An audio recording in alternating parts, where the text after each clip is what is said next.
I'm Dr. Petra. We're happy to be here today at the beginning of December. And unplanned, utterly unplanned, at the beginning of December, we're starting a chapter called Finding the Christ. I think that's pretty funny. But it's also really interesting how often the talk and the topic that we're reading go together. Again, utterly unplanned. So we're in chapter 22. We're starting Finding the Christ. And in a lot of New Thought, we hear a lot about the Christ consciousness. And we're exploring that today, the Christ consciousness. And so, of course, we recognize we're just going to start out with the notion we're going to remember that Jesus Christ was not his last name, right? It's actually Jesus, comma, the Christ. Christ was a title or a, well, I guess we would say an honorific that was given to him as a recognition of consciousness. And so there's lots of different ways in which it's been translated. Anointed One is the most popular or common translation for Christ, meaning the Anointed One. And yet there seems to be something much deeper that we can understand when we think about who not so much who this man was, but why was that, well, let me rephrase that. So Bishop Shelby Spong and Marcus Borg, both scholars, asked the question, what kind of experience did people have of this person that they would have called him Christ, and that they would have told so many stories about him, especially created myths around his birth, as so many sacred scriptures do around people that have really impacted a culture, a religion, a spirituality. And the question is, Marcus Borg, he creates the question, what manner of man was he? And Bishop Shelby Spong asked the question, what did people experience being in his presence? So we're not going to talk a lot about Jesus. What we're going to talk about is the Christ consciousness, this experience that people had, or this thing that he seems to have exuded, been, who knows what. Finding the Christ. So we're going to explore this a little bit. So who is Christ? And Ernest Holmes begins by quoting Meister Eckhart. Meister Eckhart was a Christian mystic from the 14th and 14th century. And he was considered a heretic, ultimately became a heretic, and was excommunicated. And I believe he might have been even more than excommunicated. He might have been killed, but that I don't remember exactly. And it was because of his experience as he did his deepening, right, as he did his spiritual work, he really moved over into that mystical experience of oneness. So if you've been with us for a while, you know that a couple months ago, we had a whole chapter, we had a whole conversation on what the mystics taught. Then we just recently finished a chapter on the, my microphone's doing something weird here, I'll do this. Then we did a chapter on some phases of the subjective life where we really talked about the experience of psychic phenomena, right? The mystical experience is the experience of oneness, and the subjective experience when we're out in the world is really reading what Rupert Sheldrake calls the morphogenetic field. And so what is this consciousness of the mystic that we see in this Christ experience? Meister Eckhart says this, God never begot but one Son, but the eternal is forever begetting the only begotten. God never begot but one Son, but the eternal is forever begetting the only begotten. So we'll stop there for a minute, right? Remembering that the Christian tradition in the New Testament was written in a patriarchal society. So God is Father, and the incarnation is Son. And Meister Eckhart is very much in that same vein in the Middle Ages, in the Christian tradition, right? So we might say that Spirit, the universal Spirit, is forever begetting the one expression, the one incarnation, but Spirit never begot but one incarnation, but the eternal is forever begetting the only begotten. So the eternal is forever begetting, right? Forever birthing, forever giving birth to that which is the realization of its own perfection. That's what we understand creation to be. Creation is the outpicturing of the universal Spirit's own perfection, seeking to be expressed and experienced. And it is the Son, or the offspring of the one, that is Christ. So, an incarnation, but different somehow than just creation, right? We wouldn't say necessarily the tree is Christ, or the bird is Christ, or the mountain is Christ, right? So what is that particular thing that causes the Christ to be the offspring, the son or daughter of God? Christ means the universal idea of sonship or daughtership, of which each is a member. Each is a member. That is why we're spoken of as the members of one body. And we are told to have the mind in us that was in Christ Jesus. To have that same mind. What might that mean? We have the same mind as our parents, don't we? We don't have the mind of a whale. We don't have the mind of a bee, right? We have the mind of a human being as offspring of our parents. And so, as offspring of the one, we have that same mind, that same idea. We should turn to the living presence within, which is the Father, the Mother in heaven, recognizing it as the one and only power in the universe, unifying with it, declare our word to be the presence, power, and activity of this one. And if you've taken a lot of classes, you will recognize that series. What is that series that I just read? If you recognize it. Recognize it, this presence, as the one and only power in the universe, unify with it, and declare our word to be the presence, power, and activity of the one.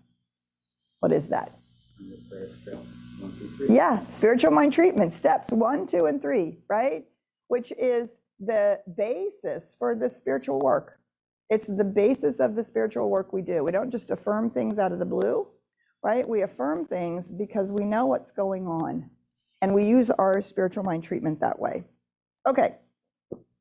So we're getting to so he's going to begin leaving now the Christian language. The science of mind always starts with some Christian language to help create the understanding of what we're talking about, but then we're going to leave the Christian language because we don't actually understand God as a father, a deity, a super being, nor do we recognize incarnation as purely in male or purely in Jesus.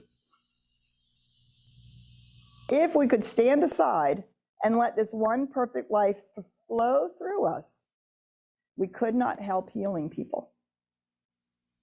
The Christ consciousness. What we see in the stories about Jesus as somebody who's a healer, that stand aside and let this one perfect life flow through us. This is the highest form of healing.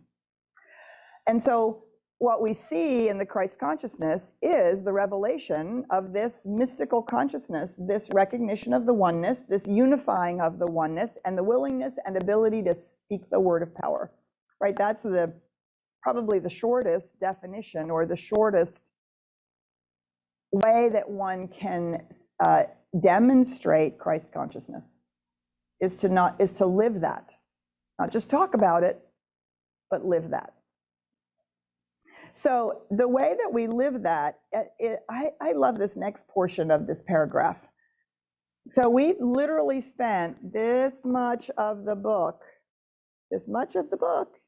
talking about theory, what it is, how it works, how to apply it, right? Learning about the law, the universal laws and principles, and how we can use them, right? So we're going to assume at this point that we know them and are applying them, that we understand the creative process and the law, because it goes on to say this. We have gone through many abstract processes of reasoning, and have found out what the law is and how it works. Do you see, our spiritual work actually starts on that side of things, understanding the nature of reality. That's where it starts. Now that we know that, we utterly and completely know that, we've been applying it, we've been practicing it, we've been seeing it in our own lives.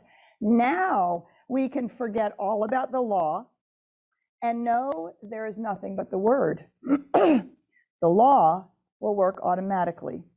We must forget everything else and let our word be spoken with a deep inner realization of love, beauty, peace, poise, power, and the great presence of life at the point of our own consciousness. In that moment, we are exhibiting Christ consciousness. We're no longer having to think about the use of the law. We're so deeply and utterly convinced of how it works that we can simply speak our word and we don't have to remember what's happening with the law. And we can move out of the love and the beauty and the qualities of the divine presence. There is a place in the mentality, in the heights of its greatest realization, right? That's understanding and embodiment of truth, where it throws itself with complete abandonment into the very center of the universe. Sometimes I think what happens is we go for love before we understand law. We throw ourselves into abandonment and we abandon ourselves to the universe and we say, well, whatever spirit wants. But we don't actually understand that whatever spirit wants is in fact what we want for ourselves. And if we don't give it direction, it's just going to continue to create whatever words we have spoken in the past. So do you see that the throwing ourselves with complete abandonment into the love of the universe comes after the understanding and the deep recognition and realization of the creative process. Then we can do that. There is a point in the supreme moment of realization where the individual merges with the universal, but not to the loss of individuality, where a sense of oneness of all life so enters our being that there is a sense of the oneness, that there is no sense of otherness. Let me start that again. Where a sense of the oneness of all life so enters our being that there is no sense of otherness. Not only otherness by people, male and female, race, economic station, nation, right? Not only all those kinds of otherness, but also the otherness of physicality itself. That is over there, that plant, that tree, that the cosmos, right? The deepest levels of otherness. It is here that the mentality performs seeming miracles because there is nothing to hinder the whole from coming through. We can do, I could just read you this whole thing. I could just read you sentence by sentence this whole thing. We can do this only by providing the mental equivalence of life, by dwelling, I can't talk this morning, by dwelling and meditating upon the immensity of life and the fact that as vast, as immense, as limitless as it is, the whole of it is brought to the point of our own consciousness. That's a huge statement, right? That's a monumental statement to so understand this idea of incarnation, the universal sonship. So one of the ways that we talk about it is that we're the place where the universe is waking up to itself, individualizing itself, incarnating as beings that can actually learn this, understand it, see it, experience it, and express it. And the people that have gone before us, saints and sages, Jesus is one of the examples that we have of what a human being might look like if they live out of that consciousness of oneness. And if they then know that when they speak, they're speaking the word of power. So, one last thing. No, we'll stop right there because, ooh, it's juicy. There's all kinds of juicy stuff in here. We're like, oh my gosh. So So incarnation, finding the Christ, right, is to find that place within us where we're living out of the knowingness, not just that the indwelling spirit is right where we are, but actually we're living out of the knowingness of the nature of reality, how we understand the creative process works. We cannot separate our head and our heart. We can't separate our intellectual understanding and our intuitive knowing, right? They're actually a wholeness. It's a wholeness. And when that wholeness has become embodied, when we're living it and applying it, we're living in the Christ consciousness. And I believe that each and every one of us, as we have started our spiritual journey and moved on our spiritual path, we have had moments where we've experienced that. We might not yet be walking on water, but we have had moments where we've experienced so knowing spiritual truth that we can speak our word and a seeming miracle happens in our own lives or in the lives of people around us. Finding the Christ. So then the question, of course, is where do we find the Christ? This is where we're going to stop, right here in this moment. This is no longer a rhetorical question. This is now a question for those of you in the room and those of you online. So before you think about your answer to that question, think about what you might say, and we're going to turn it over to Ryan over there, and he's going to let you know how you can join in on the conversation online and here in the room. Good morning, Ryan. Well, good morning, everybody, and good morning, Dr. Petra, and welcome to everybody who's joining us online via Zoom or on Facebook. And you're right, so this is an interactive discussion, and I have my, well, last week, handsome, but I'll call him iconic cameraman here to my left. Right, lovely didn't do it. Handsome maybe isn't enough. Iconic, I like it. Yes, iconic. And so he's going to help us out with the microphones here in the room. So for everybody here in the room, so folks can hear you online, we're just going to hand you a mic. So just be patient as we get a microphone over to you, because it's important for them to hear the conversation too. And for those who are online with the Zoom, you can always hit the raise your hand icon, and I'll bring you into the room. And for people who are on Zoom and in Facebook Live, if you'd like to put your questions and comments in the chat, I'm always scanning them and I will bring them into the room as well. And as always, I like to say, keep the chats anonymous so that way we can create a safe container for you to share your thoughts, questions, and comments. And so I'll kick it off. I have one, and then we can just tally the room, see if there's anybody here who wants to speak. Great. This question says, don't you find that when you get to the place of oneness that you are speaking of, that you don't really feel the need to direct the law or get anything or change anything? Feels like when you get to this place, you really have a need to direct the law. Okay, so that sounded like a contradictory statement. Yes, it did. So I'm a little confused, but I would say no. When we get to this place, what we know is every single word that we are saying is, in fact, directing the law. The point is, you're always directing the law. You can't not direct the law. We are always in the creative process. When we're in that place of oneness, what we know is how powerful the word is.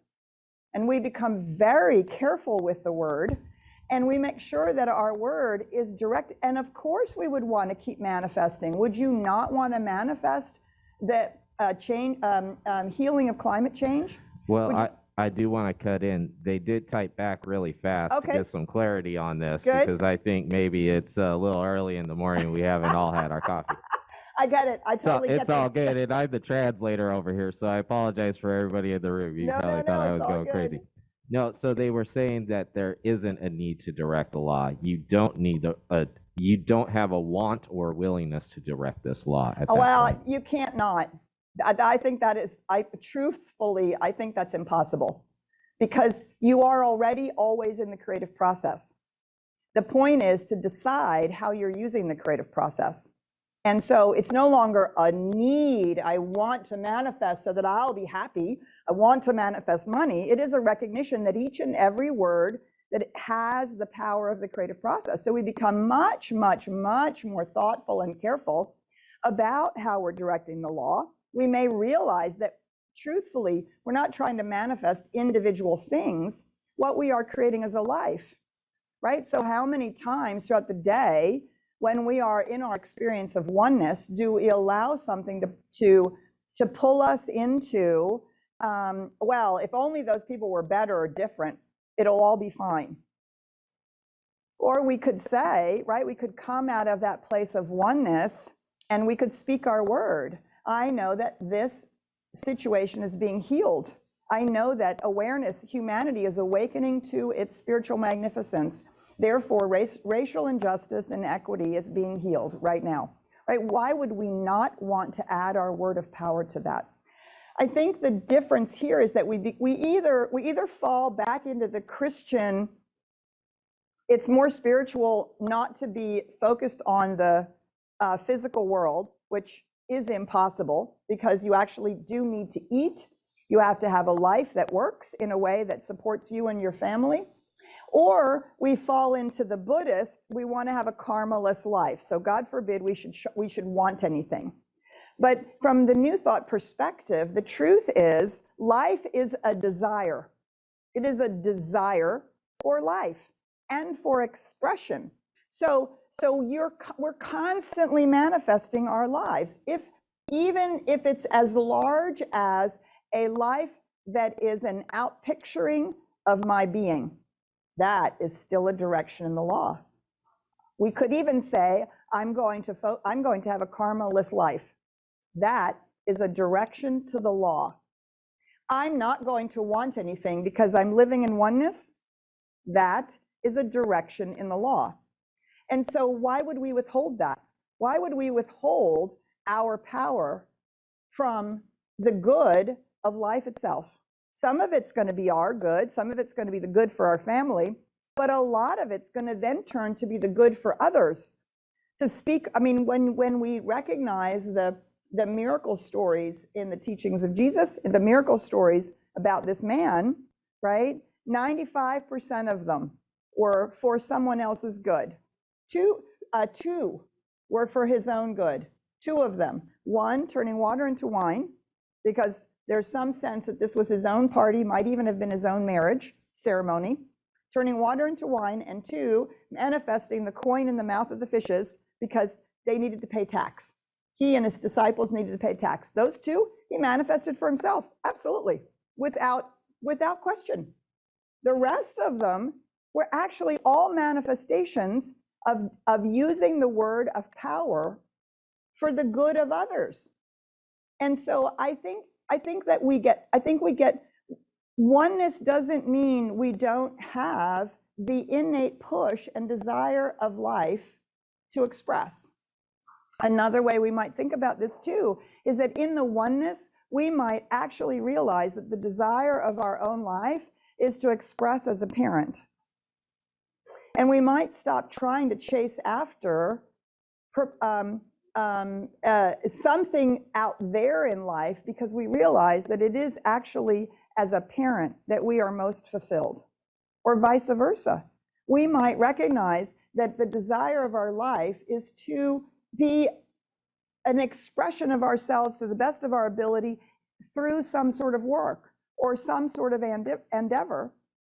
And so we let all of the desire of our life and all of our work and our mental and spiritual word be about unfolding that. And we might let other desires that the world has for us, we might say, or other ideas, we might say, no, that's not for me. This is what's for me. And so I don't think, so the point here is you are always using the law. The law is automatic. It's right now sitting there where you are saying, I want a cup of coffee, or I don't want a cup of coffee. You are using the law. Deciding whether or not you are going to have a holiday situation with how you're going to go into a holiday experience is using the law.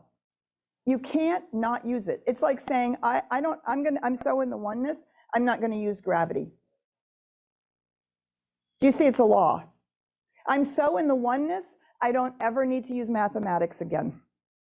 I shall simply know how to budget and see what's in my checkbook. I'll simply know it. I don't ever have to use it again. Do you see? We're always using laws. This is the fallacy that I see so many people, spiritual people, fall into. The difference is we become utterly aware of using our word for individual specific acquisition and stuff, which is usually how we hear manifestation. I'm manifesting something, and that's not necessarily true. It's not necessarily stuff. You using the creative process, simply when you say the word, I am focusing on my experience of oneness, the law is automatically pointed and directed in that direction, so that those things that allow you to have a greater experience of oneness actually show up in your life, or come as an intuition, or come as a book, or a person, or an experience, or you look at a retreat, or you say, by gosh, I'm going to set aside 30 minutes every morning, and then you do it. All of that is the manifestation of the word, the creative word that was spoken. I'm going to experience more oneness. Do you see? We cannot not use the law. It's impossible. It's always working. The point here is that when we're in the oneness, we know that.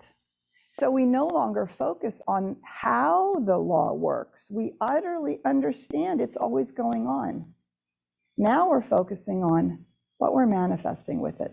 Love, beauty, peace, joy, engagement, change in the things that we feel are not in alignment with oneness, right? Jesus did that all the time. Went into the temple, threw over the money changers. Wasn't in alignment with oneness. All right, so there was my little thought about that. I'm sorry, we're not sure we understood the question, so don't worry about it. Ryan will always come back and figure it out. I understand about typos. Typos are the bane of my existence. All right, so we'll see if there's anything in the room. Just raise your hand, but I do see that Ryan has somebody else online, so let's come to that. Yeah, if anybody in the room would like to talk, we want to give you the first opportunity to as well. Anything you want to add? You can wiggle your hands too, or you can get up and dance. I will prefer the raise your hand. Oh, come on, interpretive dance. We always go for interpretive dance. If your question is an interpretive dance, please let my iconic Richard know so he can get you on video. Hey, Richard, I can't do two jobs at once. So I have Anita who's going to join us via Zoom. Anita, do you want to go ahead and unmute yourself? Good morning, Anita. Hey, good morning, Dr. Patrick. Good morning, Ryan, everybody. So I understood your question to be, how do you find the Christ? And, yes. And so in response to that question, there's many avenues to which I use to find that ultimate Christ consciousness within me, right? So following the breath, right? To be able to drop myself into my heart space, doing spiritual mind treatment, and that first step where I recognize that there is only one thing happening here, right? And to court that presence, so that as I do that on a daily basis, right, and I start my day there, then I can live my life throughout that day from that place from within that spills to the without. I don't, and as you were talking about, you no longer have that desire to manifest things, because you get to the point where you know that everything that you need is already available, has already been given, right? And so you just can then live to know that you're right there always. Good and beautiful. And I'm going to stop there just for a minute, Anita, because that in and of itself is a direction to the law.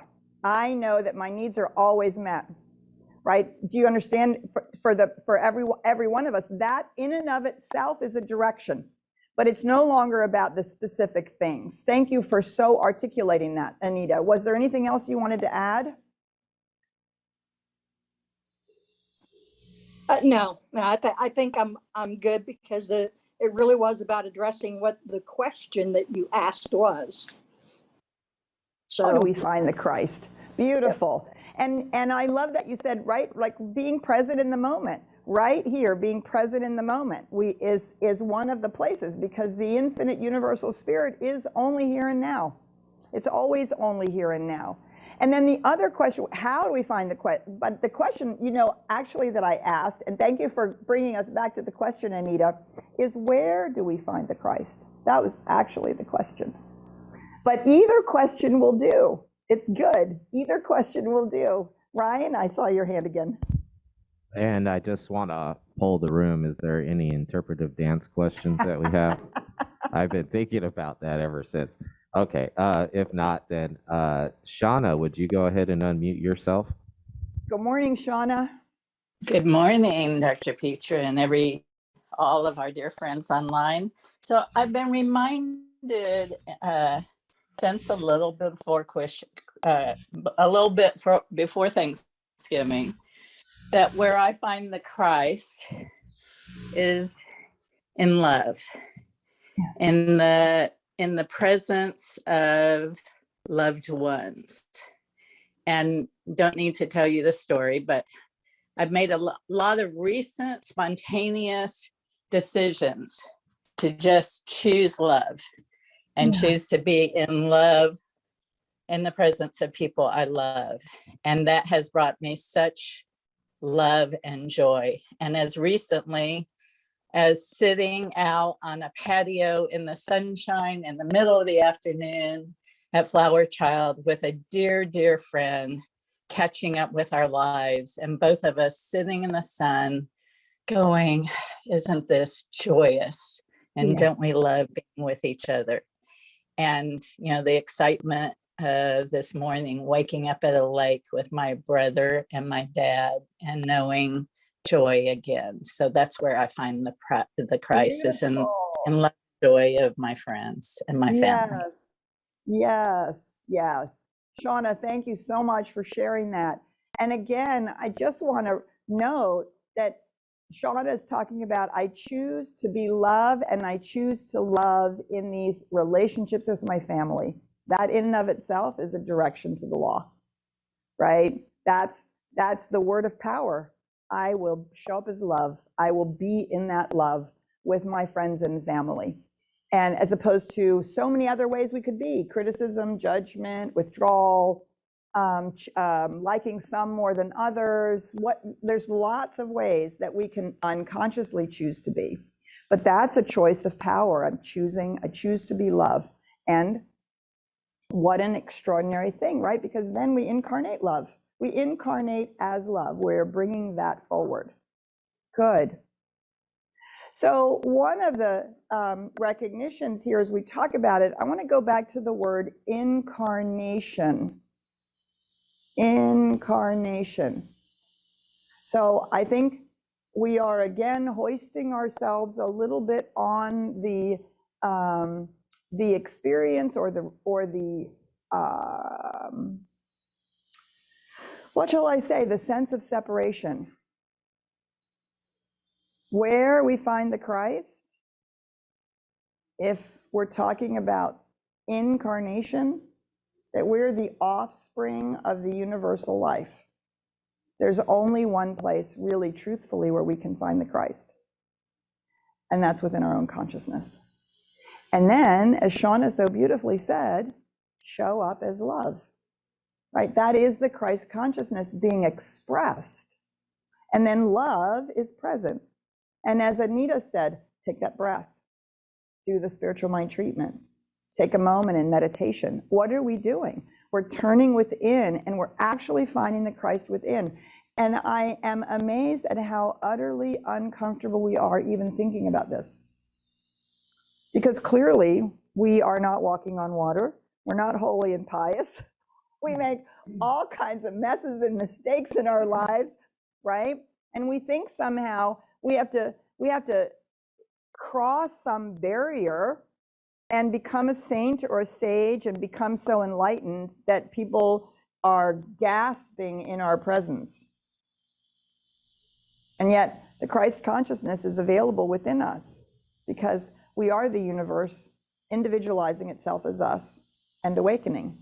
And one of the things that stands in the way of our experience of it is our disbelief that that's true. And so we tend to want to push it out there just a little bit. We want to push it out there into my experience with the oneness with the universe, and then Spirit's going to flow through me, and I'm not going to need to decide or make a decision about anything, right? And so then we've pushed it to Spirit, we've pushed it outwardly into our experiences with people that we love, and yet where it starts, as Shauna so beautifully said, it starts, I choose love. I choose those loving relationships, I choose to be love. And while I'm experiencing love in them, the truth is I've shown up as love. That was the decision, the choice to manifest that I made. That was the direction in the law. And so, right where we find the Christ is right where we are. All right, we have a question over here. Or a comment, please, please. No, good, please. It doesn't always have to be a question. A comment, here, come to the microphone only for our people online. I have 25 people in my house for Thanksgiving. Wow. I have 4 daughters, they're married, they have kids. So the stress level just was, I was on overload. Yes. And I just could feel myself tensing up and getting into the negative mode. And I stepped outside and said, you're generating negative energy. You need to flip and find that love. And I walked back in the room and started interacting with everybody from that point of view. It was an aha moment for me. Your name? Mike Barney, Hi, Mike. my first time here. Welcome. We're so happy that you're here. And that is an incredible example of the decision to manifest something different, right? To make that choice. And where did you find it? Right here. Right here, right? And we don't have to beat ourselves up for having a negative thought. We don't have to go, oh, you know, I'm not very spiritual for having a negative thought, right? In that moment, you accessed Christ consciousness and you said, no, I am going to be love in this moment. I'm going to be peace. I'm going to be at peace. I'm sure the whole thing shifted, not just for you, probably too. The room itself changed. What a seeming miracle. And so you healed the tension in the family, the stress level, you just healed it by making a choice, which automatically directs the law. Do you see? It is the choosing and even if it's almost an unconscious choosing, it's the choosing that directs the law. And the law automatically works. It's that awakening, right? That's tapping into our Christ consciousness. I can actually be, and what did we say here? We must forget everything else and let our word be spoken with a deep inner realization of love, as Shauna said, beauty, peace, as Mike said, poise, power, and of the great presence of life at the point of our own consciousness. So the Christ consciousness does not require anything in the outer world to change for us to actually manifest something different. It doesn't require anything in the outer world to change. It requires us to recognize this incarnation and that it's available to us all the time, because we are in fact one. And when we wake up to that and tap into that and move our own consciousness, we literally become a blessing. We become a blessing in the situation, in the circumstance, in whatever is going on, whether it's in our own lives, in our family's life, in the life of a business, a community, in the nation, in the world. And that's how we contribute to collective consciousness, right? Is our choice, rather than being angry or afraid, to choose power, to choose presence, to choose love, to choose to speak the word that good must come of this, and that good must be revealed. Right? These are all actions of directing the law from that deep realization of truth. Beautiful examples of what we're talking about. And you see, it happens in the moment. And it doesn't mean that we're going to walk on water today, or that we are going to manifest $40 million because we think we need that to be happy. Manifestation isn't just about stuff. Directing the law isn't just about stuff and in our own lives. It's about creating a life that is an outpicturing of the incarnation of who we are. So this is really a fabulous conversation for us to be having, especially during the holidays, when we have so many potential family experiences in which we can find ourselves being less than in the state that we choose to be in. And every time we bring that state forward, the other thing I want to just also really highlight, Shauna and Mike, what both of you gave an example of was an active engagement. It's not, oh, I'm going to be so peaceful within myself that I don't care what y'all do. Do you see? That's not a withdrawal. It's not apathy. It's not a withdrawal. It's I'm bringing that love. I'm bringing that peace into that situation because I'm being that. And I think that's what it means to be a light worker. Right? It doesn't mean about manifesting more stuff. It's about manifesting life in alignment with life, love in alignment with love, joy in alignment with joy. So this is a perfect time for us to be practicing together. We're going to carry on with Finding the Christ. So do read the chapter, join us. And I just want to remind you that we have our celebration in 30 minutes, also online everywhere. And if you love the winter solstice and you love ancient rituals, we have a fabulous winter solstice ritual in person only on campus on Tuesday, December 21st, a labyrinth, 7 to 9. Beautiful, beautiful, beautiful ritual. So grateful to be here, grateful to be together. Let's just take a moment and recognize that the incarnation has already begotten as us. The infinite universal spirit is already made itself present as us right here, right now. And we simply turn within to find the Christ consciousness, and allow our word to be the word of love and power. We call it good, and so it is.